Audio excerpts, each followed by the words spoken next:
ناظرین السلام علیکم۔ پروگرام جواب چاہیے کے ساتھ حاضر ہے۔ ہم چند باتیں ہیں مہمانوں کے ساتھ آئیں گے، ان کا تعارف کرائیں گے، پھر ان سے آپ سامنے سوال رکھتے ہیں، دیکھتے ہیں وہ کیا کہتے ہیں۔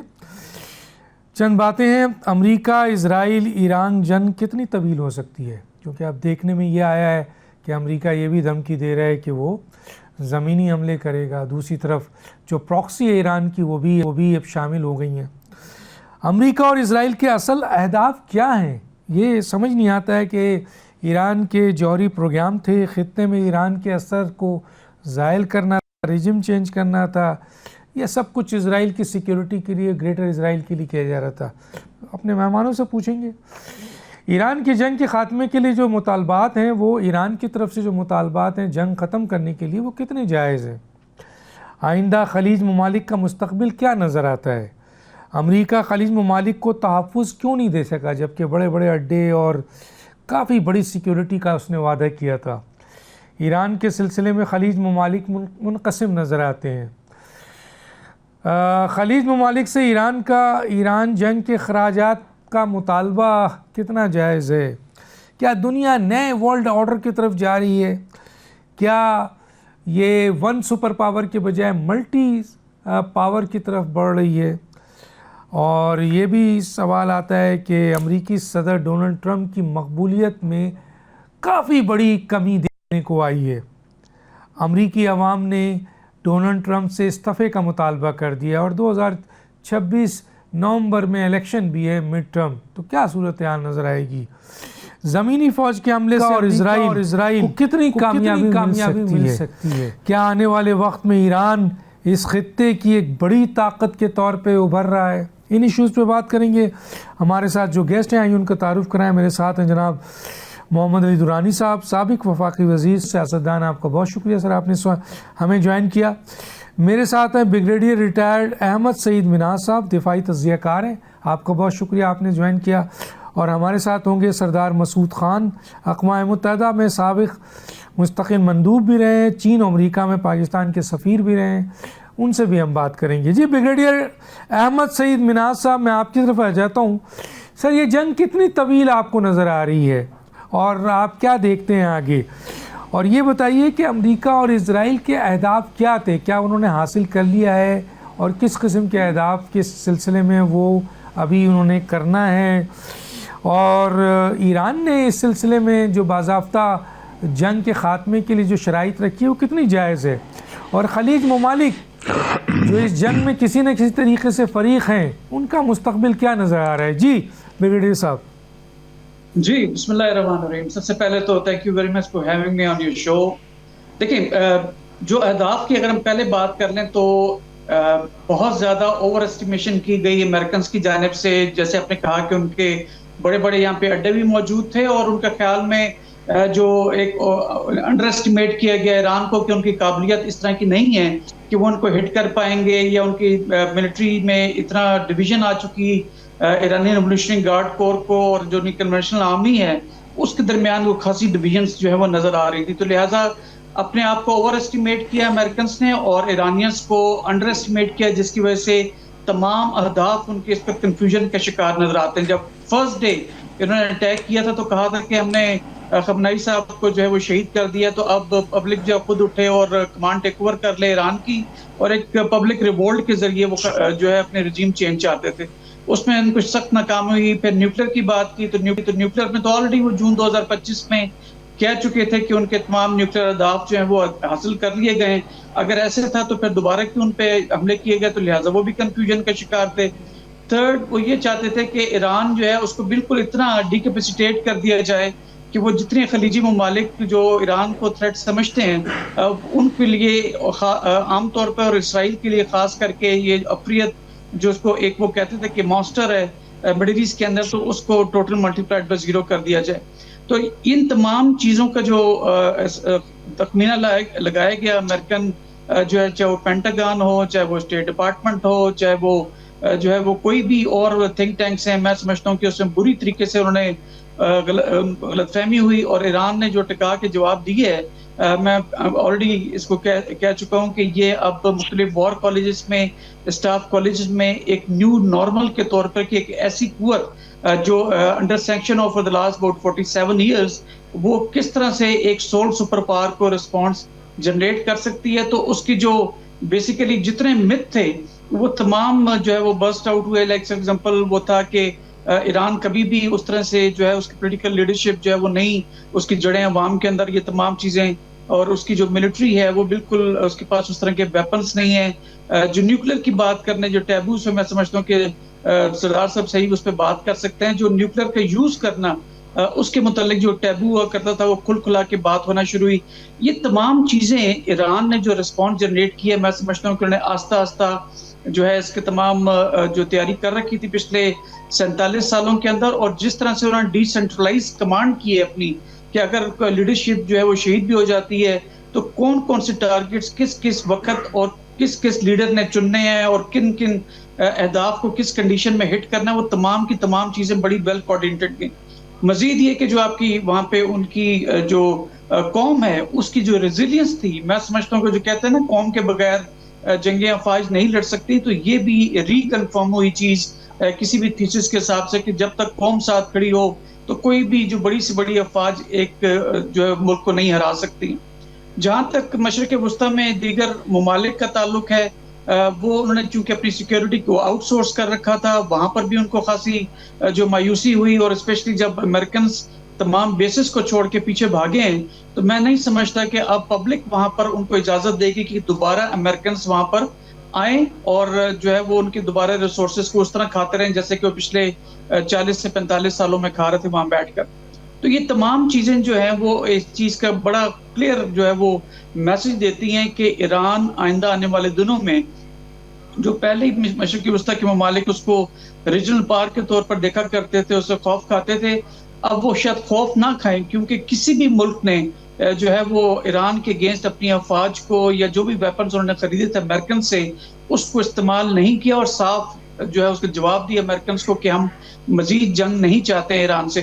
تو لہٰذا ایک جو امریکنز کی ایک اتھارٹی ہوا کرتی تھی، ایک سول سپر پاور ہونے کا جو ایک ان کو زوم تھا، وہ بری طریقے سے شیٹر ہوا. ان کے تمام الائز نے اس کو چھوڑا، اور جو لیڈرشپ ہے امریکنز کی، جو پریزیڈنٹ ٹرمپ کی صورت میں جس طرح سے وہ اسٹیٹمنٹس جاری کر رہے ہیں، یا جیسے کنگ MBS کے متعلق انہوں نے ولیعت کے متعلق بات کی ہے، جو میں سمجھتا ہوں بلو دا بیلٹ تھا. اور یہ بھی ایک یہ وجہ بھی ہے، ایون سعودیز اور جو UAE ان کے ساتھ بڑا آئرن کلیڈ کی طرح کھڑا ہوا کرتا تھا US کے ساتھ، ایون ان لوگوں نے اس کو ریجیکٹ کیا. یورپین یونین کو چھوڑ دیں، نیٹو سے نکلنے کی بات ہو رہی ہے، کوڈ آلموسٹ اپنی جو ڈیتھ پا چکا ہے. تو ان تمام چیزوں کے تناظر میں ایران ایک ریجنل بڑی قوت بن کے ابھرا.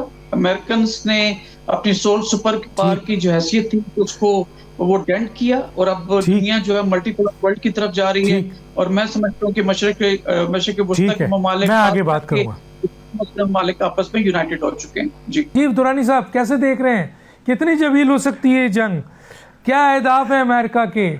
ناکامی ہوگی؟ اب تو زمینی اور پراکسی بھی استعمال ہونے کی بات ہو رہی ہے، کیا کہتے ہیں؟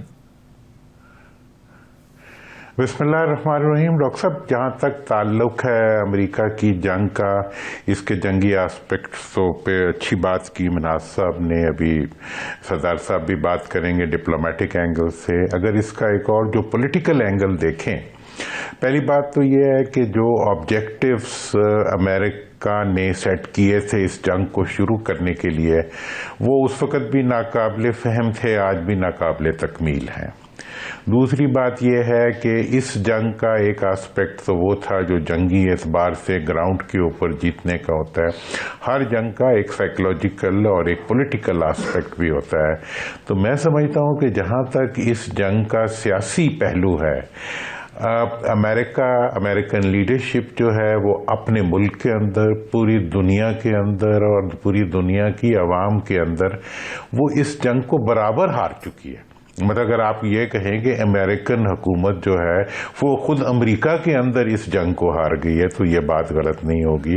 اگر اس کو کہیں کہ وہ یورپ میں ہار گئی ہے، وہ پوری دنیا کی عوام کے سامنے جو ہے اس جنگ کو ہار گئی ہے، تو اس میں کوئی غلط نہیں ہوگا. تیسرا آسپیکٹ جو جنگ کو جیتنے کا ہوتا ہے وہ ایک بہرحال جنگی مشین کی طاقت اور اس کی اور ٹیکنالوجیکل سپریمیسی کا ہوتا ہے.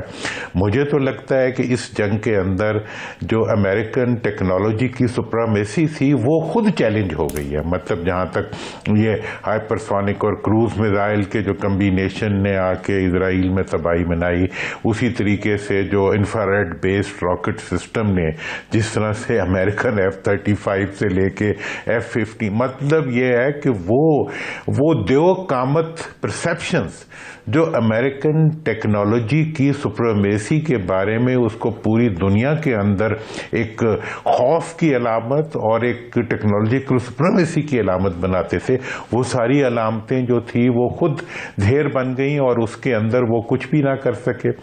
اب ایسی صورتحال میں اس جنگ کی طوالت تو ایک گھنٹہ بھی میرا نہیں خیال کہ امریکہ کو یا دنیا کو سوٹ کرتی ہو. اب جو کچھ بھی ہو رہا ہے وہ حماقت کے اوپر مزید حماقتوں کا ایک سلسلہ ہے. حماقت کے لیے تو کسی استدلال کی ضرورت نہیں ہوتی، جہالت کے لیے کسی علم کی ضرورت نہیں ہوتی. تو اب اس وقت ایک جہالت پہ مبنی استدلال پہ چلنے والی ایک جنگ ہے جو زمین پہ تو آگے جانے کا، اس کی ہر زمین پہ آگے بڑھنے کی شکل جو ہے وہ آگے بڑھنے والے کو ہی نقصان دے گی. تو یہ تو اس کی کرنٹ بات ہے. باقی اس کے بارے میں جہاں تک سوال ہے کہ دنیا کے اندر ویسے اگر آپ ماضی میں بھی دیکھیں مشرق کی طرف امریکہ نے جتنی بھی جنگی اقدامات اٹھائے ہیں، خواہ ویتنام کا ہو خواہ افغانستان کا ہو، وہاں پہ اس کو اس طرح کی کامیابی نہیں ہوئی جیسی وینزویلا میں اور سرٹن مڈل ایسٹ کنٹریز میں اس نے حاصل کی ہے. تو اس لیے اب یہ بھی وہ جب مشرق کی طرف offensive لانچ کرتا ہے تو اس کو ڈیفینیٹ قسم کی ایک ریزسٹنس ملتی ہے. اب ہسٹری سے اگر سبق نہ حاصل کرے امریکہ تو اس کو ہم کچھ نہیں کہہ سکتے. تو آج بھی اس سارے عمل کے اندر جو ایک نیا پہلو نکلا ہے وہ مڈل ایسٹ کی آپ نے بات کی. مڈل ایسٹ کا جو ایگزسٹنگ سٹرکچر ہے وہ ویسٹ نے بنایا تھا اور اس کی بقا اور اس کی جو باؤنڈریز ہیں اس کا محافظ ویسٹ کی طاقت تھی. آج جس وقت ویسٹ جو ہے وہ اپنی طاقت کھو رہا ہے، اسی طریقے سے وہ اپنا وہ کنٹرول ایفیکٹونیس جو ہے وہ کھو رہا ہے. تیسری طرف ان کی لیڈرشپ جو ہے وہ اپنی سینٹی بھی کھو رہی ہے. ایسی صورتحال میں میں سمجھتا ہوں کہ مڈل ایسٹ کے لیے ایک بہت بڑا چیلنج بن رہا ہے کہ انہوں نے اپنے جو مالی انبار تھے، مالی وسائل کے یا عمارتوں کی اونچائی تھی جس کو انہوں نے ایک آرٹیفیشل یا ایک اکانومی کی بنیاد کے اوپر کھڑا کر لیا.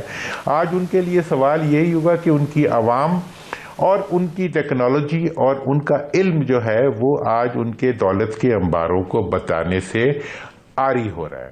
اور ایسی صورتحال میں جبکہ ایک کلیئر شفٹ جو ہے ٹورڈز ایسٹ آ رہی ہے پوری طاقت کی اور پوری بیلنس کی، تو اس صورتحال میں جو چیز آئندہ بنے گی اس کے اندر جو ہے وہ یقینی طور پہ ایسٹ کا ایک رول ہوگا. اور وہ ویسٹ جو ہے وہ اپنی تقسیم کی وجہ سے دیکھیں جی اب نہ یورپ ساتھ ہے، نہ کینیڈا ساتھ ہے، نہ مطلب کوئی اور ساتھ ہے. ایون رشیا جو ہے وہ بھی یورپ کا حصہ ہے، وہ بھی مخالفت میں کھل کے کھڑا ہوا ہے. ایسی صورت میں امریکن ڈپلومیسی اور امریکن وار جو ہے اور امریکن جو انٹلیکچوئل جو تھنکنگ ہے وہ کہاں ہے، وہ تو ایک بہت بڑا سوالیہ نشان ہے. تیسری چیز جو اس وار کے ایفیکٹس جو اس وقت پوری دنیا میں مرتب ہو رہے ہیں اس میں اگر آپ دیکھیں کہ اس کا بینیفیشری کون ہے. آج امریکہ تو اپنا ایران تو کافی حد تک اس کی سینکشنز سے نکلتے ہوئے وہ اپنا آئل بھی بیچ رہا ہے، رشیا اپنا آئل بھی بیچ رہا ہے، اور اس کے ساتھ ہی جو ہے پاکستان تک جو ہے اس کو بھی ایک ڈپلومیٹک ایج مل رہا ہے بیکاز آف ان ایسٹ اور because of the relations with Iran and other Middle East countries and other eastern جو پاورز ہیں ان کے ساتھ ایک ریلیشن کی صورت میں. مطلب ہمیں جنہیں بالکل ہی راندہ درگاہ سمجھا جاتا جاتا تھا. آج ہم اس پوزیشن میں کھڑے ہیں کہ ہم دنیا کو اور امریکہ کے آئل کو نکلنے کے لیے فیسیلیٹیٹ کرا رہے ہیں. تو اس کا مطلب یہ ہے کہ یہ کلیئر شفٹ آف بیلنس جو ہے وہ ہمیں نظر آ رہا ہے. اب ایسی صورتحال میں جو آگے کا نقشہ ہے اس میں تو یہ ہے کہ اگر یہ جنگ پھر بھی ضد کر کے جاری رکھی جاتی ہے تو پھر اس کے نقصانات، یہ چیز بالکل کلیئر ہونی چاہیے کہ اس کے نقصانات خود سب سے زیادہ امریکہ کے لیے اور مغرب کے لیے ہوں گے. اور مجھے نہیں لگتا کہ American nation as a nation کتنی دیر تک ایسے پاگل پن کو برداشت کر سکے گی. تو یہ میری تو جی یہ اس کے اوپر ٹھیک ہے. میں بالکل آگے آپ سے بات کروں گا. میں آتا ہوں جناب سردار مسعود خان صاحب کی طرف. سردار مسعود خان صاحب، آپ یقیناً امریکہ میں بھی سفیر رہے ہیں، اقوام متحدہ میں آپ مستقل مندوب بھی رہے ہیں، چین، دو بڑے ملکوں کے سفیر رہے ہیں، تو بہت قریب سے آپ نے دیکھا ہے.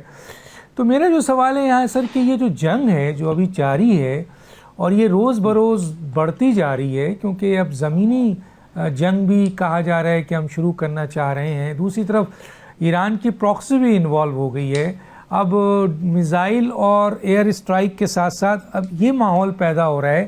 تو آپ سر کیا سمجھتے ہیں کہ یہ جنگ طویل ہوگی یا جلد ختم ہوگی؟ ایک تو یہ بات ہے، اور دوسرا یہ ہے کہ سر پولیٹیکلی تو چلیں محمد علی درانی صاحب نے بتایا کہ ایکسپیکٹ کیا ہے، اور بریگیڈیئر صاحب نے بھی اپنا ایک جنگی حیثیت سے رائے دی اور دوسرے ایشوز پہ بھی بات کی، لیکن ڈپلومیٹیکلی امریکہ کہاں کھڑا ہے سر اس جنگ میں؟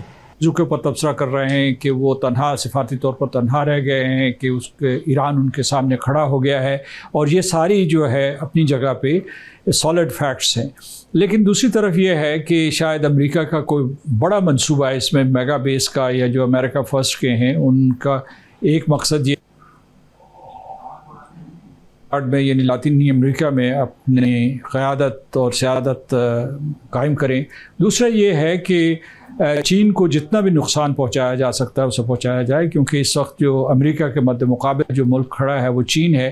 تو وینیزویلا ہو یا ایران ہو، اصل نشانہ چین ہے. اور دوسرے یہ ہے کہ اسرائیل کا یہاں ایجنڈا ہے. اسرائیل کا ایجنڈا جو ہے وہ طویل المیعاد ہے، وہ کوئی مختصر ایجنڈا نہیں ہے. وہ گریٹر اسرائیل بنانا چاہتے ہیں. ابھی جب آپ اور ہم بات کر رہے ہیں تو انہوں نے جنگ کو پھیلا دیا ہے. پہلے جو ہے لبنان کے اوپر حملہ کیا تھا اور اس کے ایک حصے کے اوپر قبضہ کر لیا ہے، سادرن لیبنان کا. انہوں نے جنوبی شام کے بھی حصے میں جنگ چھیڑ دی ہے. اور اس طریقے سے مطلب ان کے کچھ منصوبے ہیں کہ اگر امریکہ کوئی جنگ بندی کر بھی لیتا ہے تو یہ جنگ جاری رہے گی کسی نہ کسی صورت میں.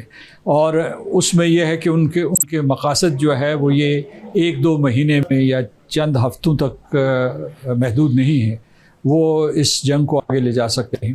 صدر ٹرمپ سے کسی نے پوچھا تھا پچھلے دنوں کہ اگر آپ کوئی اس قسم کی سیز فائر کر لیتے ہیں، جنگ بندی ہو جاتی ہے، کوئی معاہدہ ہو جاتا ہے، تو اس کے بعد اگر اسرائیل نہیں مانتا تو ان کا کہ اسرائیل مان جائے گا. میرا اس سلسلے میں شک ہے کہ اسرائیل نہیں مانے گا، کیونکہ امریکہ اسرائیل کے اوپر حاوی نہیں ہے، اسرائیل امریکہ کے اوپر حاوی ہے، اور کم از کم اب تک یہی پیٹرن رہا ہے. اور اگر وہ اسے توڑنا چاہیں تو یہ ایک بہت بڑا سیاسی انقلاب ہوگا. یہ وہاں ایک بہت بڑا مطلب ایک قسم کا زلزلہ ہوگا، ایک کیٹاکلزمک شفٹ ہوگی.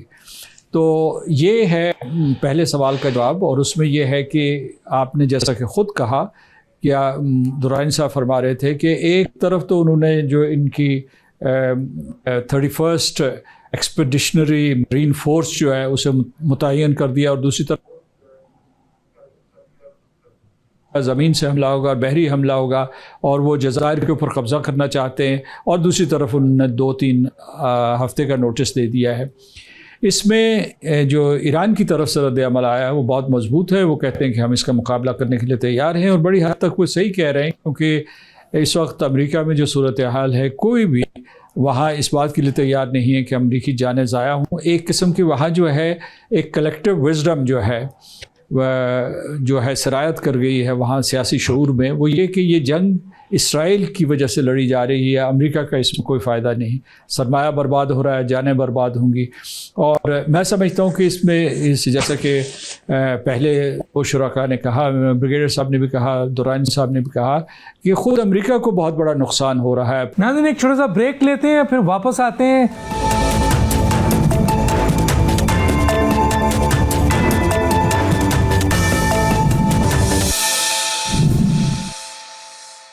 वेलकम बैक जी। मसूद खान साहब, अपनी बात कंटिन्यू कीजिएगा, मैं एक क्वेश्चन भी इसमें शामिल कर देता हूँ। वो ये है सर कि आखिर अमेरिका और इज़राइल का अहदाफ क्या था? मसलन ईरान के जौहरी प्रोग्राम को आपके नज़र में रोकना, खित्ते में ईरान का असर रसूख जो बढ़ रहा था उसको रोकना, या इज़राइल की सिक्योरिटी और ग्रेटर इज़राइल उसका इस जंग का मकसद था, या कोई और मकसद है? ये भी ऐड कीजिएगा। और ये भी सर बताइएगा कि ये कहा जा रहा है कि वर्ल्ड ऑर्डर जो है ना वो इस वक्त तब्दील हो रहा है, दुनिया का इस वक्त जो नया वर्ल्ड ऑर्डर लिखा जा रहा है, तो इस नए वर्ल्ड ऑर्डर में क्या अब यूनिपोलर या मल्टीपोलर किस किस्म के आप देख रहे हैं पावर्स? कई पावर्स अब इस दुनिया में होंगे, और ईरान को इस खित्ते की कौन सी पावर आप देख रहे हैं सर? सबसे पहले मैं आपके पहले सवाल का जवाब देता हूँ। वो ये है कि जो अहदाफ थे वो उन्होंने बयान किए हैं, बार बार बयान किए हैं। उसमें ईरान का जौहरी प्रोग्राम और जो ईरान की मिसाइल कैपेबिलिटी उसको डिग्रेड करना, फिर ये जो उनके इलाकाई हलीफ हैं, मिसाल के तौर पर जो हिजबुल्लाह है, हुतीज हैं, और उसके बाद popular mobilization force in Iraq, इनको यानी डिसमेंटल करना, ये उनके इब्तदाई मकासद थे। लेकिन बाद में जब जंग का दायरा बढ़ा तो आबना हरमूज जो है वो सबसे बड़ा फ्लैश पॉइंट हुआ, और उसकी क्योंकि उसकी वजह से आलमी मंडियां जो उनमें कोहराम मच गया, उसके बाद उतार चढ़ाव हुआ, तो ये सबसे बड़ा मसला बन गया। तो सदर ट्रंप जो हैं वो अपने अहदाफ को रीशफल करते रहे हैं, यानी मतलब ये है कि कभी तो उनकी गोल पोस्ट जो है वो उनको मूव करते रहे, मुबहम बयानात भी देते रहे, बाज़ औक़ात मुतज़ाद बयानात भी देते रहे, और यही पैटर्न रहा है। तो अमेरिका और ईरान की पुरानी दुश्मनी है, सन 1979 से शुरू हुई अब तक थी, तो उसकी जवाजियत अपनी जगह पे मौजूद है। और दूसरे ये है कि अमेरिका नहीं चाहता था इसराइल के कहने पे, और वैसे भी वो नहीं चाहता था कि ईरान जो है इस दुश्मनी के कॉन्टेक्स्ट में जौहरी ताकत भी बन जाए। और उसके बाद इस किस्म की इंटेलिजेंस थी जो इंटरनेशनल एटॉमिक एनर्जी की वजह से थी, या उनके अपने ज़राए की टेक्निकल जो मीन्स हैं उसकी वजह से उनके पास ये शवाहिद थे कि ईरान के पास 460 किलोग्राम यूरेनियम मौजूद है, एनरिच्ड यूरेनियम मौजूद है। तो उसका जो बेहतर रास्ता था वो मुज़ाकरात का था, जो अब्बास अराक्ची, स्टीव विटकॉफ और जेरेड कुशनर के दरमियान हो रहा था। वो जो रास्ता था उन्होंने तर्क किया, और उसके बाद उन्होंने जो है इसराइल के कहने के ऊपर कि जनाब ये 3-4 हफ्तों में बॉम्ब बना लेंगे, तो उन्होंने इसके ऊपर हमला कर दिया। उसकी कोई तस्दीक नहीं हो सकी। वज़ीर आज़म नेतन्याहू जो है पिछले कई दिहाइयों से ये कह रहे हैं कि 2-3 हफ्ते में ईरान जो है जौहरी हथियार हासिल कर सकता है। ईरान जो है उसने वैसे तो ये कहा हुआ था, आयतुल्लाह ख़मीनी जो थे उन्होंने भी ये कहा हुआ था। उसके बाद जो है रहबर आला जो मरहूम खमेनाई थे, अली खमेनाई, उन्होंने कहा था कि जौहरी इस्तेदाद हासिल करना उनके डॉक्ट्रिन का हिस्सा नहीं है। लेकिन उसके बरक्स उन्होंने भी जो है यूरेनियम 60% तक इनरिच किया हुआ था, जिसका मतलब है कि वो सलाहियत और इस्तेदाद हासिल कर रहे थे, क्योंकि 90% से आप हथियार बना सकते हैं। और उनके पास नतन्स, फर्दो, इस्फहान और पिकैक्स ऐसी जगह हैं जहाँ की उनके पास इस किस्म का वेरवेदौल था कि वो ये अगर वो ये कदम उठाना चाहते तो उठा सकते थे। तो एक तो ये अहदाफ की बात हुई। मैंने फिर दूसरे अपने जब मैं पहले सवाल का आपको जवाब दे रहा था ब्रेक से पहले, तो मैंने आपको ये भी बताया था कि शायद अमेरिका के अहदाफ हों कि ये जो यूरोपियंस उनके ऊपर इन्हिसार करते रहे इसको ख़त्म किया जाए, अमेरिका के ऊपर तवज्जो दी जाए, मैन्युफैक्चरिंग की हो, उसके अलावा जो दूसरी जो टेक्नोलॉजीज़ हैं, और ये जो उनके नीचे लातीनी अमेरिका है इसमें जो है चीन का अमल दखल ख़त्म किया जाए या कम किया जाए। इसीलिए वो क्यूबा के ऊपर, कोलंबिया के ऊपर, मैक्सिको के ऊपर जो है बार बार जो है तनकीद भी कर रहे हैं, उनके मामलात में मुदाखलत भी कर रहे हैं। और उसी तरीके से नीचे जो कुव्वतें हैं अर्जेंटीना और ब्राज़ील, उनसे भी उनको खतरा है। दूसरा ये था कि जो इसराइल का एजेंडा कहाँ इनके साथ कोइंसाइड करता है, इसराइल नहीं चाहता कि मशरक़ वस्ता में कोई मुल्क जो है उनसे ज़्यादा ताकतवर हो, और उसमें ईरान एक ऐसी कुव्वत थी जिसको वो मिसमार करना चाहते थे।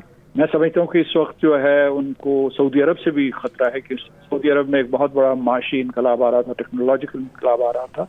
और इसी तरीके से जो खलीजी रियासतें हैं ये बहुत उम्मत मुस्लिम की वो खुशहाल तरीन रियासतें थी। तो इनका इन्हदाम भी उनका एक मकसद बन गया। और इस जंग में जो भी इस जंग का जो भी अंजाम हो, वो मैं आपको बता रहा हूँ, उसमें फातेह इसराइल निकलेगा और अमेरिका को भी नुकसान होगा और इन तमाम ममालिक को भी नुकसान होगा, और ख़ास तौर से पाकिस्तान जैसे ममालिक भी इस जद में आ रहे हैं। अब मैं आपके दूसरे सवाल की तरफ जाता हूँ, और वो ये है कि वाकई एक पॉलिसेंट्रिक वर्ल्ड ऑर्डर बन रहा है और ख़तरे की घंटियाँ बज चुकी हैं। अमेरिका सोल सुपर पावर था और उसके बहुत से चैलेंजर्स हैं, चीन है, रूस है, उसके बाद यूरोप अगर अपनी क़ुव्वतें मुजतमा कर ले तो वो भी एक आलमी ताकत बन सकता है। अमेरिका से इंडिपेंडेंट भी उसकी अपनी एक हैसियत है यूरोपियन यूनियन की, और इसी तरीके से ग्लोबल साउथ है। और मैं समझता हूँ कि जो 1990 की दहाई से एक मुहिम शुरू की गई है इस्लाम के खिलाफ, तो वो ये देखते हैं कि ये जो 57 मुल्क हैं जो इस्लामी ताउन तंजीमें, ये भी एक बड़ी क़ुव्वत है, अगरचे इनको दबा के रखा गया है। यानी अगर आप देखें तो ये वैसे तो डीकॉलोनाइज हो गए थे, लेकिन अभी तक जो है इस्तेमारी निज़ाम के तहत चल रहे हैं। इसको भी एक बड़ी क़ुव्वत के तौर पर आप देखें तो ये, और इसी वजह से अमेरिका ने ये पेशकदमी की है, ये इक़दाम किए हैं। लेकिन ये जो तारीख का धारा बदल रहा है या मुड़ रहा है, तो अमेरिका इसे रोक नहीं पाएगा, क्योंकि जो है ये इंफॉर्मेशन रेवोल्यूशन की वजह से, उसके बाद जो नई टेक्नोलॉजीज की वजह से दुनिया में एक बहुत बड़ा सियासी, स्ट्रेटेजिक और माशी इनकलाब आ रहा है, और तमाम दुनिया के सिटीजन जो है एम्पावर हो रहे हैं। तो इसे अमेरिका के लिए रोकना बहुत मुश्किल होगा। ठीक है, मैं आगे चल के बहुत ही अहम एक क्वेश्चन करूंगा सरदार मसूद साहब आपसे, क्योंकि आप ऑलरेडी इन चीज़ों से रिलेट रहे हैं। मैं आता हूँ ज़रा ब्रिगेडियर साहब की तरफ। ब्रिगेडियर साहब, अमेरिका सुपर पावर है और जाहिर है उसकी जितनी ताकत है, फौजी ताकत है, इंटेलिजेंस पावर है, इसी तरीके से उसका अपना एक निज़ाम है, उसका अपना एक आईपैक का भी निज़ाम है। तो सर सवाल ये पैदा होता है कि आखिर क्या ऐसी गलती हुई कि वो डिप्लोमेटिकली भी हार रहा है, जंगी लिहाज से भी हार रहा है, पॉलिटिकली भी हार रहा है? क्या वजूहत है सर कि अमेरिका तीनों आपके उस पे ये जंग हारता हुआ नज़र आ रहा है? एक, और दूसरा सर, क्या ये वर्ल्ड ऑर्डर जो बनने जा रहा है, तब्दील हो रहा है, इसमें हम सिर्फ चीन, रूस या ब्रिक्स ममालिक की कोई ताकत देख रहे हैं, या ईरान एक ताकत की सूरत में एक इंडिविजुअल इस खित्ते में उभर रहा है, या हम समझ रहे हैं कि अब खलीज ममालिक, ईरान और दूसरे जो पाकिस्तान और दूसरे इस्लामी ममालिक मिलकर एक ताकत बन सकते हैं? जी, क्या कहेंगे ब्रिगेडियर साहब? जी बिल्कुल, देखें मिलिटरीली वो कहते हैं ना कि it's not the gun which fights, it's basically the man behind the gun. Man behind the gun के हिसाब से अमेरिकन ने जहां पर भी अपने मिलिटरीली अपनी कार्रवाइयाँ की हैं, या तो बहुत ज़्यादा एक्सटेंडेड रही, डिकेड्स के ऊपर मुहित रही। वजह क्या थी कि वो हमेशा से जो बॉडी बैग्स हैं उस मुतल्लिक वो कॉन्शियस रहे थे। एक तो ये वजह है इसकी कि जो उनकी आर्मी है बेसिकली, आज भी अगर आप देखें तो उनके चीफ आर्मी स्टाफ से इस्तीफा लिया गया, और उनके सीनियर कुछ जनरल्स हैं, कोई अबाउट कॉन्स्टलेशन है कि जो डिसीजन मेकिंग बॉडी जो है पेंटागन के अंदर, वो तकरीबन ऑलमोस्ट चेंज हो चुकी है, और 2-3 ही जनरल्स पुराने रह गए हैं जो कि इनकी हाँ में हाँ मिला रहे हैं। अदरवाइज जो है वो तमाम जो एक होनी चाहिए, कन्वर्जेंस होनी चाहिए पॉलिटिकल और मिलिट्री लीडरशिप के दरमियान, उसका फुकदान पाया जाता है। अब उसकी जो आपने कहा कि लंबी जंग जो है क्या हो सकती है, मैं समझता हूँ कि शायद दोनों इस वक्त कोशिश करेंगे, ईरान भी और अमेरिकन भी, कि इस जंग से बाहर निकलें। यही वजह है कि उन्होंने शराइत अपने सामने रखी हैं। वो अलग बात है कि कितनी उसमें से मानी जाएंगी और कितनी नहीं, लेकिन जब भी आप नेगोशिएटिंग टेबल पे बैठेंगे तो पोजीशन ऑफ स्ट्रेंथ से बैठेंगे, तो लिहाजा उन्होंने ऑलमोस्ट इम्पॉसिबल काइंड ऑफ जो है वो शराइत अपनी रखी हैं ताकि नेगोशिएटिंग टेबल के ऊपर वो अच्छी बारगेनिंग कर सकें। मजीद ये कि डोमेस्टिकली ऑल्सो जो प्रेसिडेंट ट्रंप की जो पॉपुलैरिटी है वो 33% तक आ गई है, सुनने में मुख्तलिफ सर्विस के जरिए देखा भी जा रहा है। तो लिहाजा उनके साथ कोई चीज़ उस तरह से लोग भी नहीं खड़े हुए। मजीद ये कि आज जिस तरह जब मैंने पहले कहा कि उसकी चीफ आर्मी स्टाफ ने और दीगर जनरल्स ने जो इस्तीफा दी है, वो एक चीज़ को मैं समझता हूँ कि अगर पेसिमिस्ट लेंस से देखूं तो मुझे लगता है कि शायद कोई ऐसा कन्वेंशनल लेवल के ऊपर कोई, पहले मदर ऑफ ऑल बॉम्ब्स मारा था तोरा बोरा पे, तो अब चूंकि टेक्नोलॉजी बढ़ गई तो मैं समझता हूँ कि शायद father of all bombs kind of cheese carpeting bombing kind of चीज कन्वेंशन लेवल के ऊपर शायद वो ईरान पे करना चाहते हैं। तो वो तमाम चीजों को सामने रखते हुए मल्टीपोलर की तरफ दुनिया का जाना, मैं समझता हूँ कि अब वो नौश्ता दीवार है, बिल्कुल राइप है। और जहां तक प्रोलॉन्गिविटी की बात है कि यहाँ से कब अमेरिकन निकलेंगे, मेरे ख्याल में उसकी शायद मजबूरी है कि यहाँ से वो निकले, लेकिन देखना पड़ेगा कि नेतन्याहू इस मुतालिक क्या सोच रहा है, क्योंकि जैसे मसूद साहब ने भी कहा कि इट्स नॉट द अमेरिकन जो कंट्रोल करते हैं इसराइल को, बेसिकली डीप स्टेट या for that matter new cons कह लें, इसराइलीज कह लें, राइटिस्ट, लेकिन वहां पर भी राइटिस्ट जो इसराइलीज हैं वो भी खड़े हुए हैं नेतन्याहू के खिलाफ। तो नेतन्याहू कितना इफेक्टिव रह गए, चीजें देखने वाली हैं। आइंदा आने वाले 2 से 3 हफ्ते में समझता हूँ कि ना सिर्फ इस रीजन के लिहाज से बल्कि दुनिया के जो ऑर्डर है उसके अंदर जो एक बड़ा क्लीदी जो है वो अपना रोल अदा करने जाएंगे। यही वजह के तमाम ममालिक जो है उन्होंने गार्ड्स को ऑन कर रखा है, वो कोई बड़ी डिफाइंड किस्म की पोजीशंस नहीं ले रहे, लेकिन एट द सेम टाइम बहुत कॉशियस है किसी भी तरफ अलाइनमेंट करते हुए। ठीक है, मैं ब्रिगेडियर साहब ये बताइए कि हम ओआईसी की अहमियत पे ही रोते थे, अब तो यूनाइटेड नेशन की भी कोई हैसियत नज़र नहीं आती है, अरब लीग की भी पोजीशन इस वक्त कोई वाज़ेह नहीं है, जो इख्तलाफात खलीज ममालिक में सामने नज़र आ रहे हैं। अच्छा, नेटो या आपके उसकी आपने देखा कि इस वक्त यूरोपीय यूनियन जो एक काउंसिल्स है वो कितना इफ़ेक्टिव है। आप समझते हैं सर कि ये जितने भी इदारे थे किसी न किसी तरीके से जो मुल्कों को लेके चलते थे, अब इनकी अहमियत ज़ीरो हो गई है और अब ताकत का मंबा ये हो गया है कि जिसके पास ताकत है वही कानून है। एक तो ये सर बताइए, और दूसरा आप समझते हैं सर कि 2026 नवंबर में जो मिड टर्म इलेक्शन होने वाला है, इसमें जो 30 से भी नीचे इसकी पॉपुलैरिटी गिरी है, ये इनकी इम्पीचमेंट का ख़तरा है या ये गैर फाल होने के ज़्यादा चांसेस हैं? देखिए, जहाँ तक अमेरिकन सोसाइटी का ताल्लुक है वो बहुत जो सोच समझ के वो वोट दिया करते। प्रेसिडेंट ट्रम्प ने जिस तरह के प्रोमिस कर रखे थे, स्पेशली एक्सपाट्रिएट से जो मुख्तलिफ डायस्पोराज वहाँ पे बसते थे, वो उसमें किसी भी मेजॉरिटी ऑफ द प्रोमिस जो है उनको मीट नहीं किया गया, क्योंकि वो फिर एप्स्टीन फाइल वाली बात बीच में आई थी कि जिस तरह की वीडियोज आई, और शायद ये भी एक वजह है कि वो ब्लैकमेल होके, तो लिहाजा जहाँ पर नवंबर तक का वेट करने से पहले ही इम्पीचमेंट की बातें इस वक्त हो चुकी हैं। वो भी 9 किंग्स करके तकरीबन सुनने में आ रहा है कि ऑलमोस्ट 1 करोड़ के लगभग जो लोग हैं मुख्तलिफ शहरों में जिस तरह से इकट्ठे निकले हैं, प्रेसिडेंट ट्रम्प के लिए ये बड़ी हैरानकुन बात है। यही वजह है कि जब उन्होंने अब से 2 दिन पहले रात को जो तकरीर अपनी की थी जिसमें जंग जारी रखने की बात की, तो वो भी पीछे नहीं हटे। इस वजह से लेकिन टाइम फ्रेम जरूर दिया 2-3 हफ्ते का, लेकिन वो एम्बैरसमेंट से एक तो बचना चाह रहे थे, लेकिन दुनिया जनरली एक्सपेक्ट कर रही थी कि शायद वो जंग रोकने की बात करेंगे। इस वक्त आप क्या नवंबर में क्या जाएंगे, इम्पीचमेंट जो है उनके लिए बिल्कुल तैयार है। और जैसे आपने कहा, अब जो वहाँ के थिंक टैंक्स भी हैं, जो स्पेशली वेस्टर्न थिंक टैंक्स जो हैं, वो लिख भी रहे हैं कि वहाँ की पब्लिक को जो है वो खड़ा होना चाहिए डेमोक्रेट्स को खास करके रिपब्लिकन्स के खिलाफ। और अब तो रिपब्लिकन्स के अंदर से लोगों ने इस्तीफे देने शुरू कर दिए, वो चाह ही नहीं रहे कि इवन वो उस वक्त तक सर्व करें जबकि उनको एक किस्म की बेइज्जती हो कि उनकी वो अपनी जो ट्रम्प मिड टर्म इलेक्शंस होने वाले हैं उसका वो रिजेक्ट कर दिए जाए। तो लिहाजा अपनी लॉन्गेटिविटी की वजह से वो भी रिजाइन करें। और जो जेडी वेंस का और मार्को रूबियो का जो आपस में जो डाइवर्जेंट ओपिनियंस हैं जंग के मुतालिक, मार्को रूबियो जो है वो प्रो वॉर हैं जबकि एंटी वॉर जेडी वेंस साहब हैं।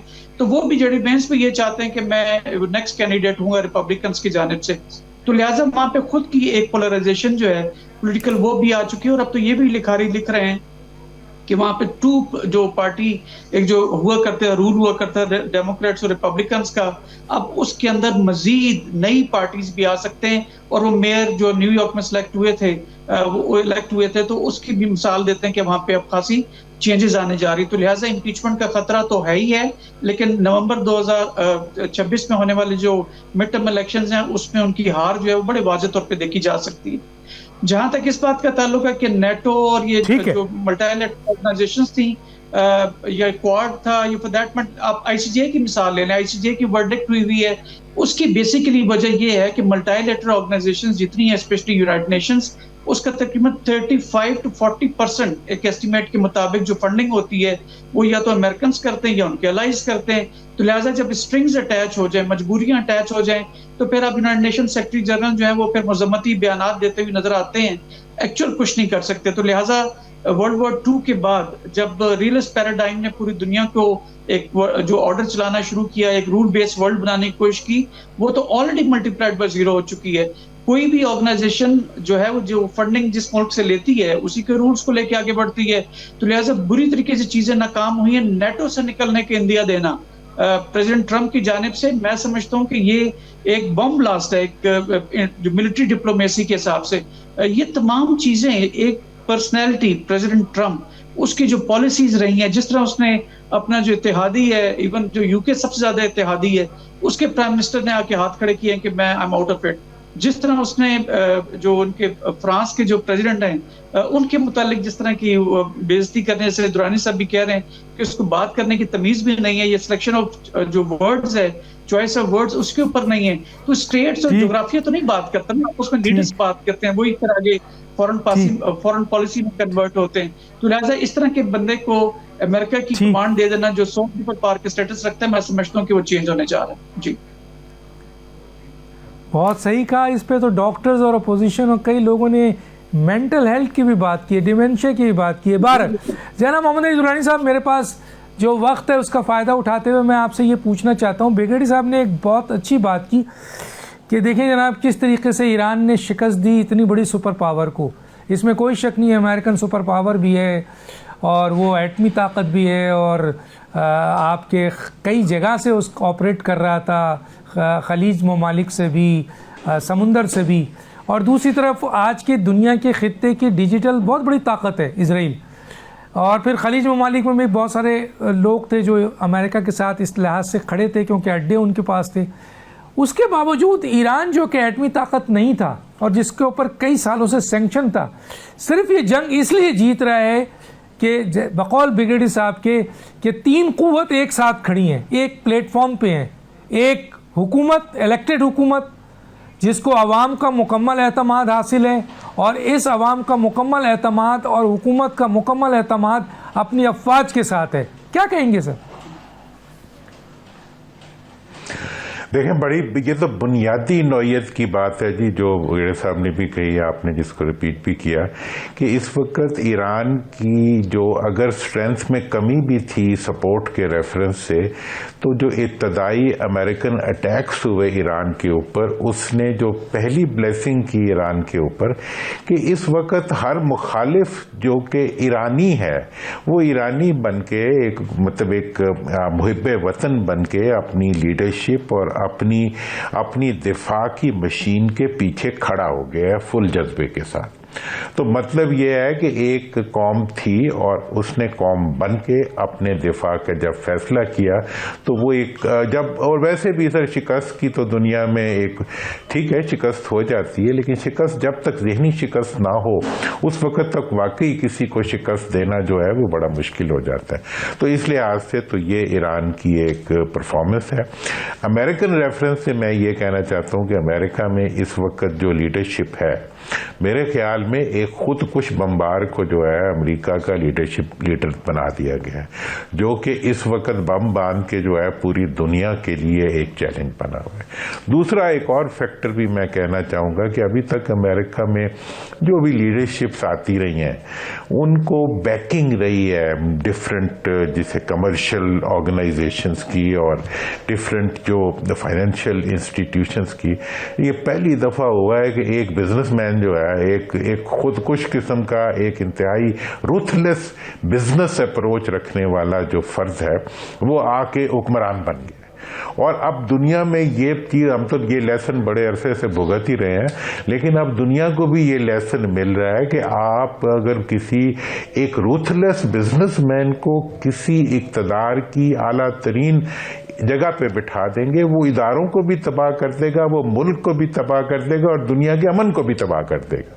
हमने तो ये तबाही अपने ऊपर देखी हुई है, लेकिन अब जो है दुनिया को भी पता लग गया ठीक है कि बिजनेसमैन को लाने का क्या रिजल्ट। बहुत शुक्रिया। और वो अब रिजल्ट दुनिया भी क्या नुकसान होता है। Thank you. ठीक है, बहुत शुक्रिया मोहम्मद दुरानी, ब्रिगेडियर रिटायर्ड अहमद सईद मिन्हाज साहब, सरदार मसूद खान साहब। अमेरिका 3 जंग हार रहा है, 3 जंग, सुपर पावर जिसकी इतनी बड़ी इंटेलिजेंस भी होगी, वो डिप्लोमेटिकली भी हार रहा है जंग, جنگی لیول پہ بھی ہار رہا ہے اور پولیٹیکلی بھی ہار رہا ہے, اور عوامی لیول پر بھی یہ جنگ وہ ہار چکا ہے. ڈاکٹر دانش کو یاد دیجیے. اللہ حافظ.